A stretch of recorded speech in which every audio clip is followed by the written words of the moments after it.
Hello, hello! Tara, magluto tayo ng seafood ala Captain Boyle. Kailangan natin ng maraming bawang.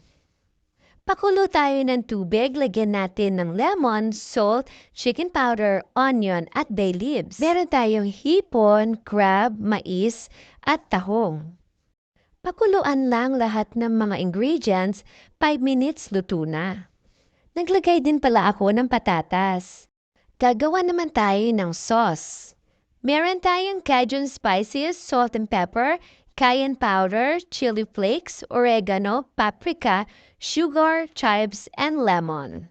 At maraming butter. Ibuhos ang maraming bawang at lahat ng mga ingredients. Lutuin hanggang sa lumapot.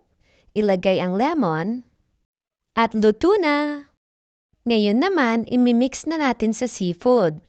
Kumuha ng malaking lagayan, ibuhos ang seafood at ang sauce. Then, halu-haluin. Halu-haluin. At halu-haluin. And that's it. Ready to serve. At heto na. Seafood ala Captain Boyle. Enjoy!